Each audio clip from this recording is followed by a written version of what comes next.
Hi, this is Susan again from the Beverly Library, and welcome, there we go, welcome to the 5th Beverly Waterford walking tour. And today we are going to be going to Waterford, but before we get to Waterford, we need to cross the bridges, or the bridge.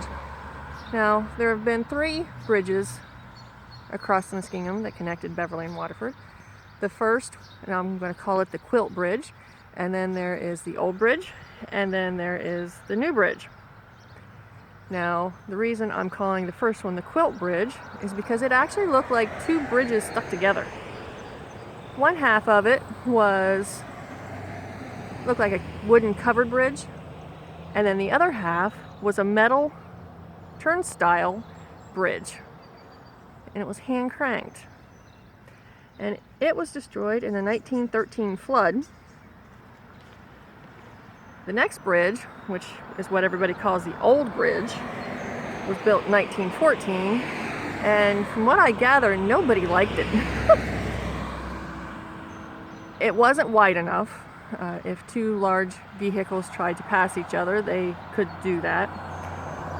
It was a metal truss bridge, so as you're walking across it, you could actually look down and see the river. Also, after a while, some of those trusses disappeared, so you had bigger spaces. And then it would sway. And I'm not talking, a semi goes through, it moves. No, a group of 2nd graders, all walking in beat, could actually make it move. So it didn't last very long.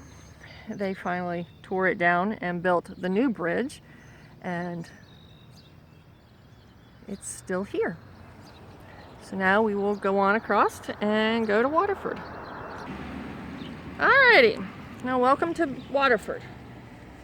Now Waterford has had quite a few names in its history. It has been known as the Peninsula, Millburg, and Waterford. At one time, Beverly and Waterford were actually considered one community. It was just on the east side of the river or the west side of the river. The first general store in Waterford opened in 1814, and it became known as a good trading station. So everybody would come from miles around to trade, and actually they came for the mills, and I'll get to that next week. There has never been a plan, and there has never been a vote to incorporate Waterford. And what you're looking at right there is the railroad truss. Now, the first railroad in Waterford was built in the 1880s, and it became a very important part of the Waterford community. At one time, there was a lot of produce that was sent out. There was a dairy industry, we had coal mines, we had timber, we had just a whole, well, actually there was sugar at one time too, and all that had to be shipped out. Well, there was wool,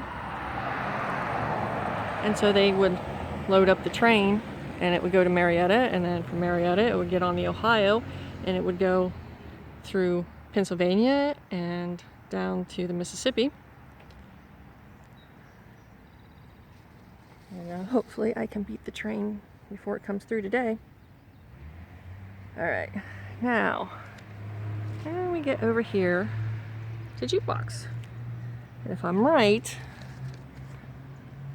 and there's a chance I'm not, this building is actually called, before I forget, we'll get back to Jukebox here in a second.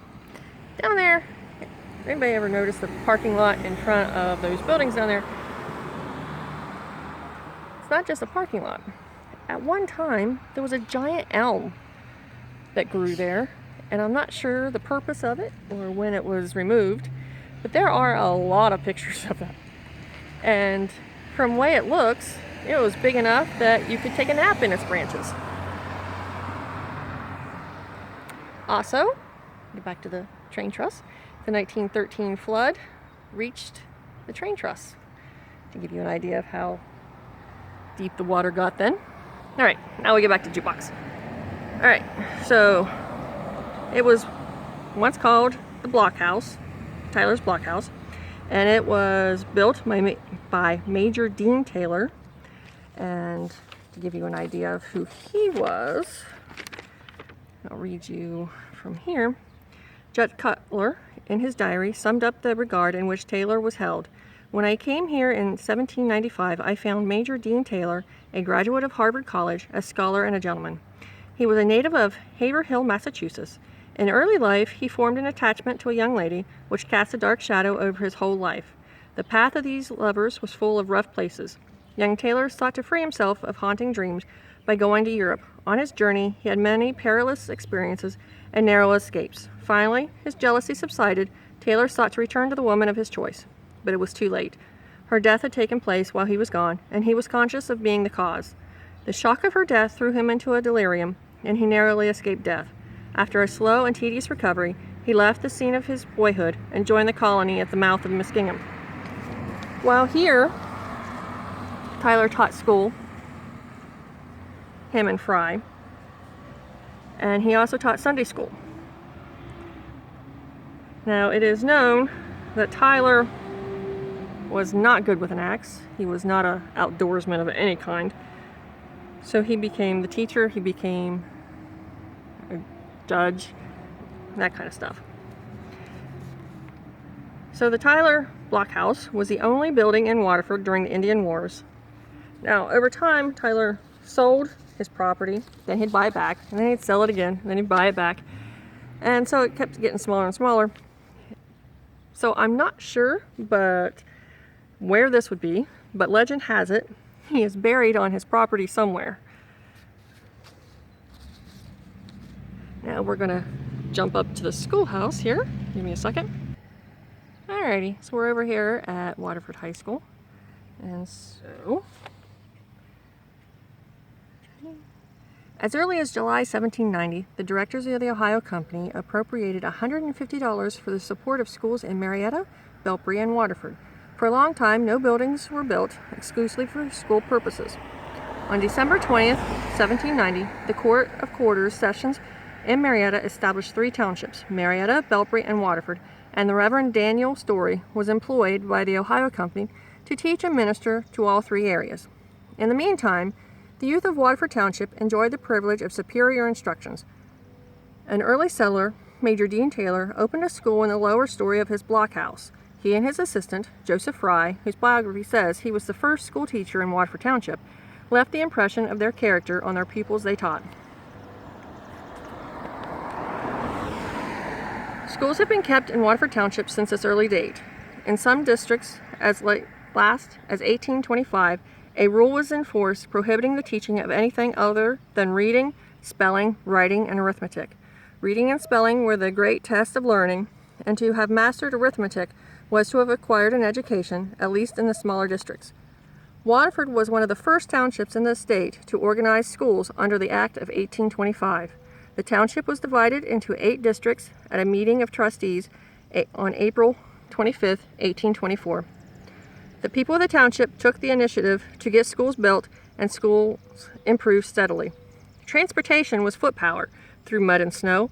Later, to get to the high school at Waterford, many students walked as much as 5 miles morning and afternoon after doing farm chores to begin the day and always to end it.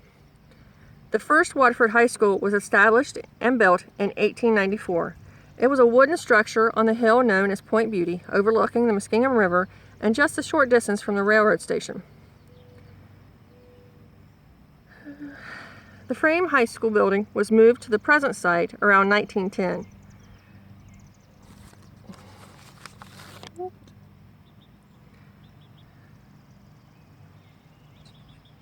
At this time, students raised the money to purchase a bell that was placed atop the brick structure where it rang for many years. The bell now rests on the lawn of the high school. The nucleus of the present brick high school was built in 1915. Wolf Creek Local District Centralized Plan was started in 1930 under Superintendent W.F. Hughes, who came to Waterford in 1927.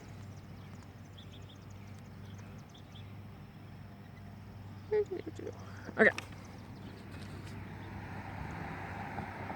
So you got the central one was built in 1915. Then you've got some of the wings were built in 1927. And if I zoom in here,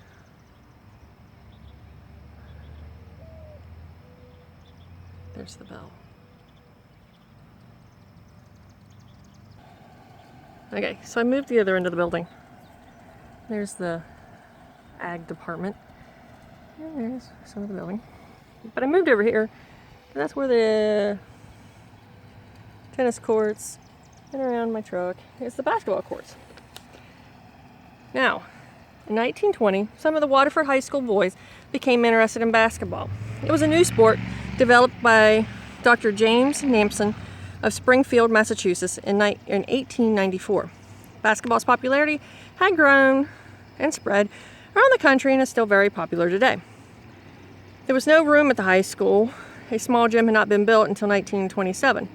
A large room on the third floor of Keith Warehouse, probably an old wool loft, adjoining the store, looked promising. John Deering, a master carpenter in the 1920s and 30s, and others worked to get a decent floor in place and the rest of the area ready for the new sport. There were 2 backboards, scoreboards for both home and visiting teams. Beryl Deem, one of the boys, was so interested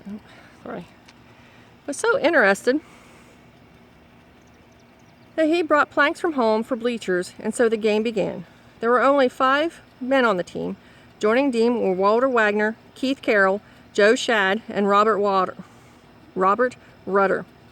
The latter became the father of June Rudder Style and Glenn Rudder, who were just out of luck if one of us got hurt, as we had no substitutes. Glenna Rudder, a sister to Robert, attended Ohio University about that time, and she became interested in girls basketball. She enjoyed the sport so much, she talked her father, Arthur Rudder, into cutting poles and hauling them to the school grounds, where an outdoor court was made. They attached nets to the backboards on both ends of the court. The ground leveled, and that is how Waterford's basketball started. And yeah, you can't see it from here. That is Waterford High School. And I think that is also going to conclude Waterford. Oh, I will mention, we'll go into this more in detail next week, but where these houses are, that used to be Waterford Fairgrounds. Now that I mentioned that one, we'll talk about it next week. But that is Waterford. See you guys next week.